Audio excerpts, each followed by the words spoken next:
तुम्हारा डेटा और तुम्हारी परमिशन के बिना ही यूज हो रहा है तो क्या ये लीगल है? डीपीडीपी एक्ट 2023 इसका क्लियर आंसर देता है। Simple breakdown of digital personal data protection act 2023।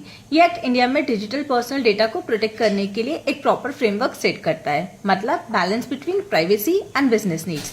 Scope and applicability. सिर्फ डिजिटल पर्सनल डेटा कवर होता है ऑनलाइन या ऑफलाइन कलेक्ट करके डिजिटाइज किया हो। इंडिया के अंदर भी अप्लाई होता है और बाहर भी, अगर इंडियन यूजर्स को टारगेट किया जा रहा हो। पर्सनल और डोमेस्टिक यूज और पब्लिकली अवेलेबल डेटा एक्सक्लूडेड है। की रोल्स समझते हैं। डेटा प्रिंसिपल, आप जिसका डेटा है। डेटा फिड्यूशरी, जो डिसाइड करे कि डेटा का यूज कैसे होगा। डेटा प्रोसेसर, जो प्रोसेस करे data on behalf. Consent manager, आपका control centre for consent. Data corrupt process हो सकता है। दो ही मेन बेसिस है, कंसेंट क्लियर, इन्फॉर्म्ड और अनएम्बिगियस। लेजिटिमेट यूजेस जैसे government benefits, medical emergency, employment needs. Data fiduciary की क्या रिस्पॉन्सिबिलिटीज हैं?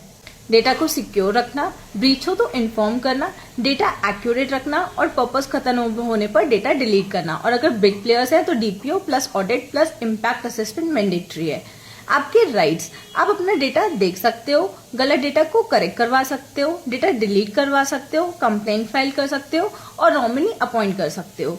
बट मिसयूज मत करो। फॉल्स कंप्लेंट्स के लिए हैवी पेनल्टीज है। चिल्ड्रन डेटा के लिए और भी स्ट्रिक्ट रूल्स है। पेरेंटल कंसेंट कंपलसरी है और no tracking, no ads targeting kids. Penalties, यहाँ गेम सबसे सीरियस हो जाता है। सिक्योरिटी फेलियर है तो up to 250 crore, breach report नहीं किया तो 200 करोड़, चिल्ड्रन डेटा वायलेशन किया तो 200 करोड़ और इंडिविजुअल मिसयूज है तो 10,000 की पेनल्टी।